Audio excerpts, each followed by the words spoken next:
We choose to go to the moon in this decade and do the other things, not because they are easy, but because they are hard. Godspeed, John Glenn. Roger, 0G, and I feel fine. Get my feet out. Okay, I'm out. Really looks funny out there. See my glove out there, Jim. Jimmy Boy, get back in. Okay. Good morning, Gordo. Yes, how are you? How does it feel for the United States to be the new record holder? At last, huh? By cooperating together in these new realms of infinity. We have a liftoff, 32 minutes past the hour. Liftoff on Apollo 11. Houston, Tranquility Base here. The Eagle has landed. Hello and welcome. This is Michael Annis, and you're listening to episode 66 of the Space Rocket History Podcast. I recommend listening to episode 65 before you listen to this episode. And now, Gemini VI and VII with Wally Schirra, Tom Stafford, Frank Borman, and Jim Lovell. Rendezvous, Part 2. When we left off last time, it was decided that the name of Gemini VI would be changed to Gemini VI-a to distinguish it from the originally planned mission, whose objective was to rendezvous with the Agena target vehicle. Gemini VII would be launched first before Gemini VI-a, and it would be considered the target vehicle, effectively replacing the Agena. After Gemini VII lifted off, Gemini VI-a would be transferred to the launch pad and prepared to launch as soon as possible. After Gemini VI-a rendezvoused with Gemini VII, it would return to Earth before Gemini VII. The Gemini VII mission would last for 14 days. NASA selected Frank Borman and Jim Lovell to fly Gemini VII, with Ed White and Michael Collins as alternatives. Michael Collins was the first member of the third astronaut class selected in October 1963 to be named to a flight. Now a little background information on the astronauts of Gemini VII. Frank Borman was born in Gary, Indiana. During his childhood, Borman suffered from numerous sinus problems that his father attributed to the weather. Eventually, his father packed up the family and moved to the better climate of Tucson, Arizona, which Borman considers his hometown. He learned to fly at the age of 15. He graduated from Tucson High School, and he received a Bachelor of Science degree from the United States Military Academy at West Point in 1950, where he also served as an Army football manager.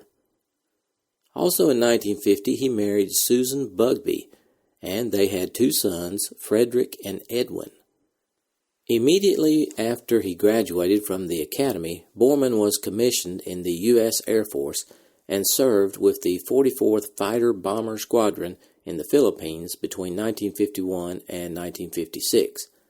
His assignment included service as a fighter pilot, an operational pilot, and as an experimental test pilot. He subsequently taught at the Air Force Fighter Weapons School. After earning his master's degree in aeronautical engineering in 1957 at the California Institute of Technology, Borman taught at West Point and at the Air Force Aerospace Research Pilot School. In 1962, he was chosen by NASA to be a member of the second group of astronauts. The other astronaut on Gemini VII was Jim Lovell. He was born in Cleveland, Ohio, but his family moved to Milwaukee, Wisconsin, where he graduated from Juneau High School and became an Eagle Scout. His father died in a car accident when Lovell was young, and for about 2 years he resided with a relative in Indiana. As a boy, Lovell was interested in rocketry and building flying model rockets. Later, he attended the University of Wisconsin for 2 years, joining the Alpha Phi Omega fraternity. He continued on to the United States Naval Academy, and after graduating in 1952, he entered the U.S. Navy. He married Marilyn Gerlach that same year, and they had 4 children, Barbara, James, Susan, and Jeffrey. Upon completion of pilot training, Lovell served at sea, flying F-2H Banshee night fighters. In January 1958, he entered a 6-month test pilot training course at what was then the Naval Air Test Center at the Naval Air Station, Patuxent River, Maryland, along with Pete Conrad and Wally Schirra. Lovell graduated first in his class. Later that year, Lovell, Conrad, and Schirra became 3 of 110 military test pilots selected as potential astronaut candidates for Project Mercury. Of course, Schirra went on to become one of the Mercury 7, but Lovell and Conrad failed to make the cut for medical reasons. Lovell's medical issue was a temporarily high bilirubin count in his blood. Since Lovell did not make it into Mercury, he continued for 4 years at the Naval Air Station as a test pilot and instructor. While at the Naval Air Station, Lovell used the call sign Shaky, a nickname given to him by Pete Conrad. In 1962, when NASA needed a second group of astronauts, Lovell applied again, and this time was accepted. Now back to the mission of Gemini VII and VI-a. Late October 1963 was a busy time at Cape Kennedy. Gemini VI was still on the launch pad after its scrubbed mission. The focus was now on launching 2 Gemini spacecraft within a 2-week period. Normal methods of operations had to be suspended. From the hardware standpoint, success depended upon the performance of the launch preparation teams. Members of NASA, the Air Force, and aerospace teams met and agreed on the best way to implement the plan. The first step was to get Gemini VI off the launch pad so Gemini VII could be put on that pad. In this emergency situation, Aerojet General, the manufacturer of Gemini launch vehicles, came through with procedures for handling the vehicle in a horizontal position, even though they had said earlier it must not be done. The Air Force's Aerospace Test Wing began by taking Gemini VI down, 1 stage at a time, and placing it in bondage storage under plastic cover. On October 29th, the team erected Gemini Launch Vehicle 7 on Pad 19. The Gemini 7 spacecraft work began when the McDonnell Cape team was rounded up to hear about the new mission, which listed tasks for 9 hectic days to prepare for Gemini VI-a after the Gemini 7 launch. When Gunter Wendt saw all the tasks that had to be completed, he said, "Oh man, you are crazy." But he, like everyone else, tackled the challenges enthusiastically. While the exact schedule details were being pinned down, spacecraft 6A was secured in a building on Merritt Island. On the positive side, crew training presented no serious problems. Schirra and Stafford were honed and ready to go. They stepped aside while Borman and Lovell flew the simulator, taking only occasional sessions to keep sharp. Rendezvous plans remained unchanged, but Gemini 7's flight plan was altered to a circularized orbit, so spacecraft 7 would travel in the same path that the Agena would have used. Although Kraft's group had a workable concept for flight control, the operations experts still had a lot of work ahead setting up simultaneous controls for 2 manned spacecraft. Goddard Space Flight Center, in charge of the tracking network, began altering station layouts to allow voice communications with Gemini 7 and 6A at the same time. Equipment at Goddard was also adjusted to ensure that computer programs for 2 manned spacecraft could be prepared. Schirra and Stafford wanted to add extravehicular activity to the flight plans, thinking that perhaps Stafford could change places with Lovell in a demonstration of space rescue. But Frank Borman was not receptive to that idea. Borman's goal was a 14-day mission. He wanted nothing to do with any proposal that might threaten it. Borman was quoted as saying, "Wally could have all the EVA he wanted, but I wasn't going to open the hatch." End quote.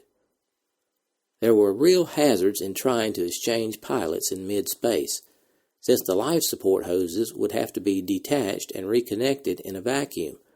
leaving the pilots with only the backup system to depend on as they traveled between the two spacecraft. But Schirra and Stafford did not give up and turned to Deputy Director Lowe for help.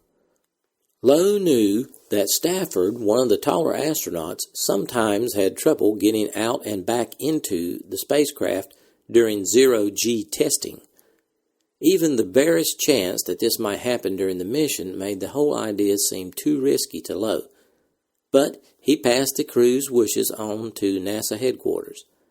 The consensus in the executive offices was that there should be no EVA on Gemini VII or VI-a. Ironically, Spacecraft 6 was the first vehicle to be specifically designed for EVA.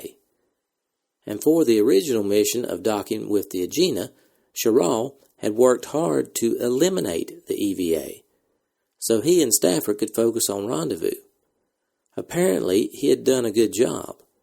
Wally later remarked, quote, "I wrestled that out of there so well that I couldn't get it back in when we had the delay." End quote.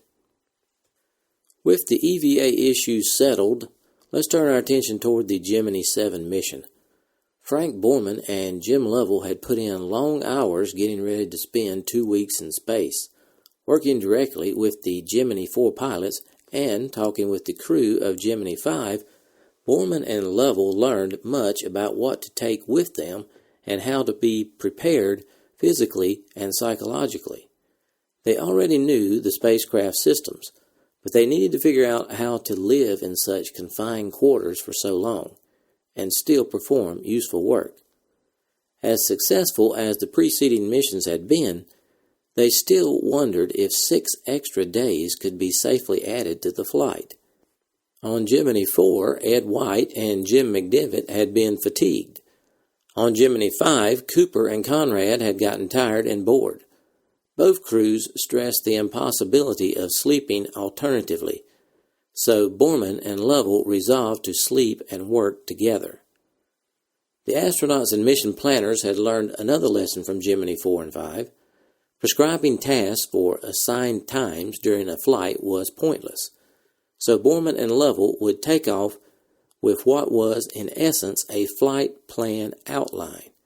Experiments and other tasks would be carried out only when the flight controllers and the crew could fit the job to the opportunity. The only pre-scheduled task fell between launch and station keeping, the first 4 hours of the 330-hour mission. Another innovation that the crew welcomed was adjusting the sleep, eat, work, relax cycle to their more normal, earthbound habits. Borman and Lovell had 2 work periods each day, coinciding with morning and afternoon in the U.S. Central Standard Time Zone. This schedule also fitted the specialized activities of the 3 flight control shifts. First shift would execute the flight plan. Second shift would analyze system performance and the supply of consumables. And third shift would keep up with what had been done and plan the next segment of activities. Stowage of food and gear was a special problem on a 2-week flight. Unfinished meals and food wrappers could quickly clutter up the spacecraft, as Cooper and Conrad had learned in the 8-day mission. Extra storage space in the small cabin had to be found before the 14-day trip. Gemini Project Office Deputy Manager Kenneth Kleinknecht went with Borman and Lovell to St. Louis, where Spacecraft 7 was going through its test phases to help them hunt for more space. The search for an extra garbage dump was successful. Waste paper from their meals could go behind Borman's seat for the first 7 days and behind Lovell's for the next 7. After working out procedures, the crew practiced stowing for launch, orbit, and re-entry until they were sure they knew where to put every scrap of paper. Tailoring flight and stowage plans for a 14-day mission was important, but even more significant was a newly tailored spacesuit to make Gemini 7 more livable. In early June 1965, McDonnell started a test program to see if astronauts could ride almost suitless in space. Gordon Cooper and Elliot C., wearing standard Air Force flight suits with medical monitoring plugs, helmets wired for Gemini communication fittings, and oxygen masks connected to emergency bottles, flew in the altitude chamber in St. Louis to a simulated height of 36,000 meters, which was near vacuum. Both astronauts were elated over the results, but McDonnell personnel were uneasy. In actual flight, the cabin temperature might go too high. At an MSC McDonnell management meeting the next month, McDonnell was asked to study another possibility. James V. Coryell of the Crew Systems Division had suggested using a lightweight pressure garment similar in operation to a G3C intravehicular suit. Although this soft suit would not allow pilots to complete a mission if the cabin lost oxygen pressure, it would provide them enough margin of safety to get to a recovery area. Here is Coryell describing the suit. Basically, this lightweight suit offers greater mobility and comfort for the crew, which will fly 14 days in space. However, it offers the same protection in any emergency as the standard suit. During the flight of Gemini VII, the crew will remove their lightweight spacesuit and fly in their underwear. Test results at McDonnell showed that the spacecraft environmental system actually operated more efficiently with the suit off. But NASA and McDonnell engineers did not like the idea of the crew being so vulnerable. The best way to extinguish a fire in space, for example, was by cabin depressurization, which was out of the question if the men were suitless. And they needed protection if they had to use the ejection seats. Therefore, NASA officials snapped quickly at Coryell's idea for a lightweight suit. This decision in August of 1965 was too late to benefit the crew of Gemini V, but there was enough time to get the suit ready for Gemini VII. To produce a more comfortable suit, the David Clark Company removed as much corsetry as possible from the 10.7 kilogram Gemini pressure suit. The suit was designed to be removed during flight without requiring too much energy or space. A soft cloth hood, which used zippers as opposed to a neck ring for fastening to the torso portion, replaced the fiberglass shell helmet. The contractor working with MSC's Crew Systems Division managed to cut suit weight by a third, but the 7.3 kilogram suit was still somewhat heavy. In evaluation and training sessions, however, Borman and Lovell found the new garment handy. The soft hood could be zipped open and the complete suit could be removed and laid on the side of the seats without having to be stowed away. If the spacecraft systems were performing properly, the crew would take the suits off after the second day in space. The garments would then be worn only for such critical phases of the mission as rendezvous, re-entry, and landing. Use of the lightweight suit, designated G5C, was approved in August. By November, qualification was completed. Here's Jim Lovell commenting on the new suits. We started a new era in clothing. This is the first time we took off our suits. Before that, the image of a person in space would always have a big pressure suit on, and he'd be all buttoned up with his visor down. So going around, floating around in your long johns was sort of strange at first because you were not following the image of the people you were supposed to follow. The decision to make Gemini VII the target vehicle for a rendezvous changed the amount of fuel they could spend for experiments. However, Gemini VII carried more experiments than any other flight in the program. Because it was the last long-duration mission, its medical equipment were particularly important in assessing man's capabilities for the lunar landing program.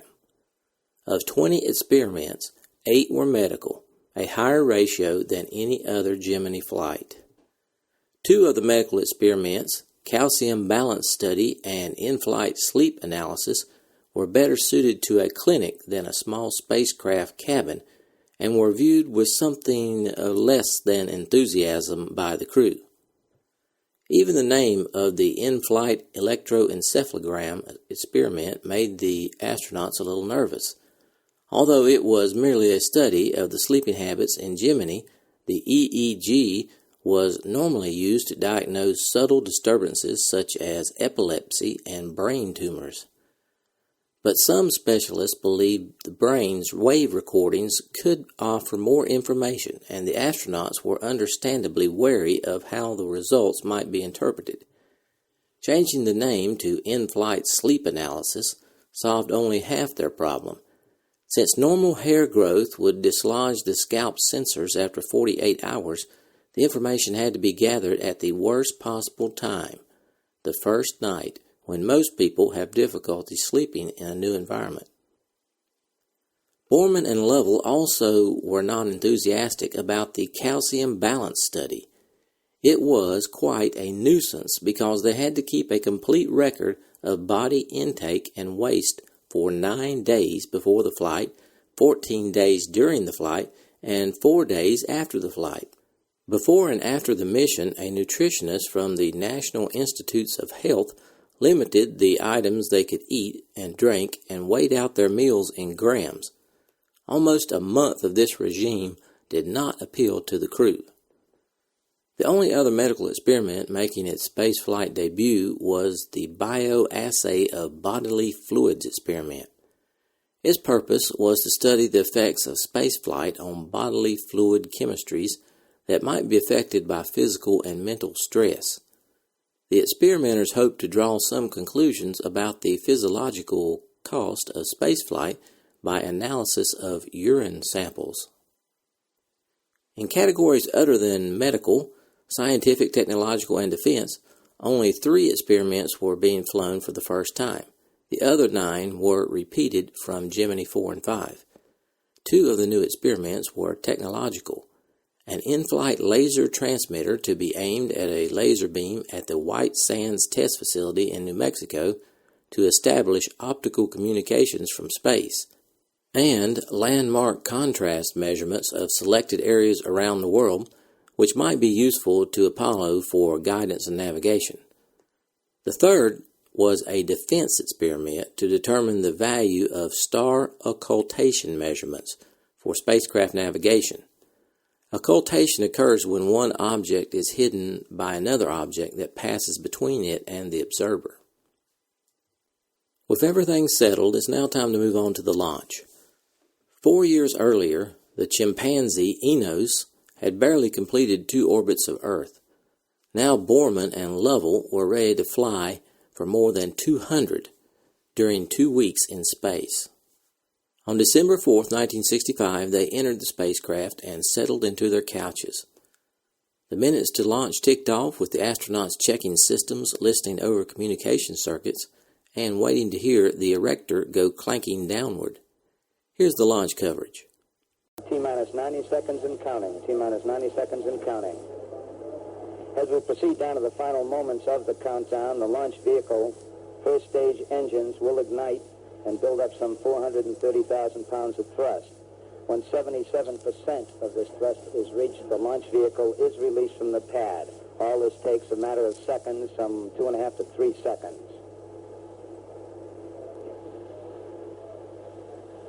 That's Gemini T-minus 1 control. minute and counting. T-minus 1 minute and counting. Jack King, now we go up to Russ Ward on our observation balcony. Jay, T-minus luckily the rain has stopped, but it's quite breezy up here where we are right now. We have a beautiful view of the rocket over on pad 19, the umbilical tower next to it.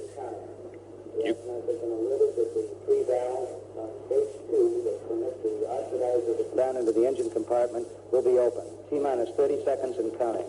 30 seconds away from launch. There is 25. There is a full cloud cover overhead, but it's a high ceiling. 20. Approaching the dramatic final 10 seconds 15. of the countdown. Quite breezy now. T-minus 10, 9, 8, 7, 6, 5, 4, 3, 2, 1, 0. Ignition. Engine start. We have a liftoff at 30 minutes and about 5 seconds after the hour. There it goes. The orange flame now clearly visible. The huge orange cloud of smoke around the launch pad. You can hear the roar from the rocket. There it goes. Slowly climbing. Looking good at 20 seconds. It is now about half a mile high. The rocket now starts the pitch program. There's the pitch program to put it in the right attitude for a good orbit. It's now out over the Atlantic Ocean, still climbing. A beautiful picture, clearly visible. The bright flame still visible. Climbing toward that 11,000-foot cloud cover, still climbing. About 3 miles high now. Both astronauts have now released the D-ring. Velocity of the vehicle is 1,300 miles. Now 4.5 miles high, a mile downrange. Now moving about 700 miles an hour. The coverage continues at staging. We're on our way, Frank.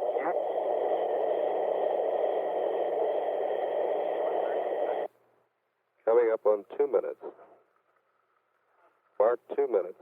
Our velocity is 3,600 miles per hour. The crew reports their go for staging, which should occur in a very few seconds. Okay, VC, stand by for staging. Roger, staging. You see that staging? Right. Look at the moon, Jim. Right. We're standing by for 0.8, which is the achievement of 80% of the desired velocity to put this 8,000-pound spacecraft into orbit. 0.8, V over VR. Right down the slot, Gemini 7. You just heard Jim Lovell shout, "We're on our way, Frank." As Gemini rose skyward, the booster rolled toward its program launch azimuth of 83.6 degrees. With only minor deviations in its powered phase, Gemini 7 slid smoothly into its planned 160-kilometer keyhole. Shortly after the spacecraft cut loose from its booster, only a little over 6 minutes from liftoff, Borman wheeled Gemini 7 around to find the launch vehicle. 2 seconds of thrust had been enough for the separation maneuver, and now he fired for 5 seconds to get into position for station keeping.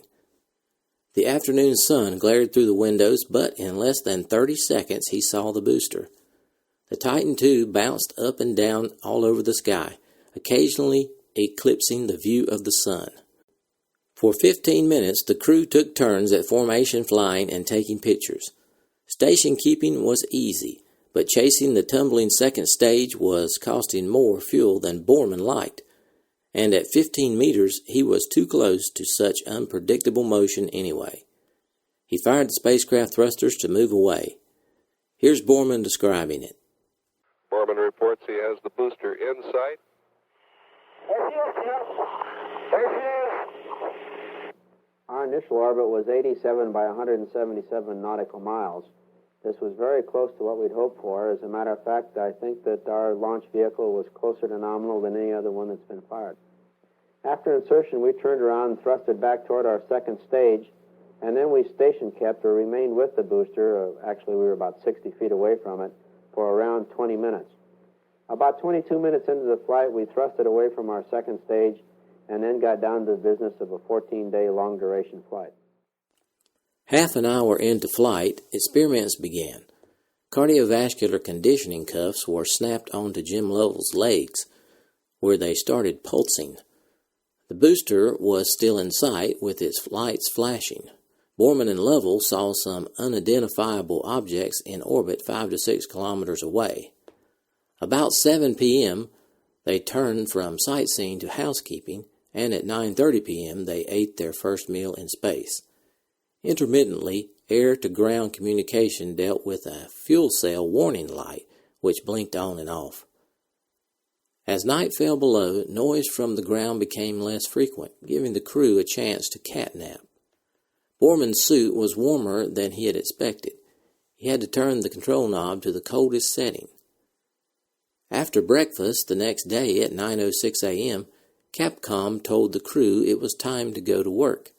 Systems reports were run, their physical well-being was discussed, and the day's experiment load was assigned. Some 45 hours into flight, Lovell began removing his suit. a simple action that took more than an hour in such a crowded quarters. At that point, both astronauts had stuffy noses and burning eyes. Borman complained that he was too warm. After Lovell had removed his suit, however, the general cabin environment improved. A debate about suits on or suits off during the flight that had started before the launch of Gemini VII continued for nearly 6 days into the mission. Both astronauts had planned to remove their suits after a 2-day check of the environmental system. That changed when Mueller got wind of it. He objected strongly, and so did Siemens, who agreed that one crewman should be suited at all times. Either pilot could take his suit off for up to 24 hours, but during launch, rendezvous, and re-entry, both were to be suited. Borman made frequent comments about Lovell's comfort and his own distress. As the hours passed, the rationale of one suit off and one on became even less persuasive. Even sitting with his suit completely unzipped and his gloves off, Borman sweated, while Lovell remained dry. Lovell's first 24 hours unsuited passed, and he elected to sleep suitless a second night. Borman agreed, despite his own discomfort, because Lovell, the larger of the two men, had more trouble getting the suit off and on in the confines of the cabin than he did. Lovell did don some special lightweight flight coveralls, but took them off after 15 minutes because it was just too hot. At 148 hours into the flight, the controllers wanted to get Lovell to put his suit back on and Borman to take his off, so the surgeons could check the effects on both pilots of the suited and suitless condition. The crewmen wanted to wait until the rendezvous with Gemini VI-a had been completed, but Flight Director Kraft insisted. The astronauts complied, and 2 hours later it was Borman's turn to sit in suitless comfort as Lovell sweltered.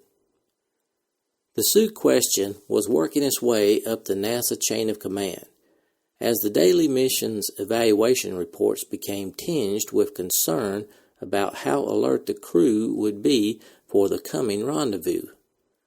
Mueller asked MSC Medical Director Dr. Charles Berry for a comparative analysis of the two astronauts. Already aware that Gilruth favored suits off, Mueller asked for a poll of other members of the Gemini Design Certification Board. Kennedy Director Kurt Diebels, Marshal Director Werner von Braun, and SSD Commander Ben Funk all agreed that the reason for being unsuited outweighed those for being suited. Berry reported that the blood pressure and pulse rates were closer to normal with suits off. The pilots got their wishes and the debate ended. Spacecraft operations continued to proceed efficiently. The crew conducted experiments, evaluated spacecraft systems, and worked, slept, ate, exercised, and rested. Good humor and good spirits prevailed, bolstered by family reports and the preparations for sending Gemini VII some visitors, the crew of Gemini VI-a. Borman expressed some concern about the fuel needed to get into position for the meeting, but 4 orbital adjustment maneuvers worked well. In a nearly circular orbit of 300 kilometers, Gemini VII's orbital lifetime was now theoretically over 100 days. The friendly target was ready.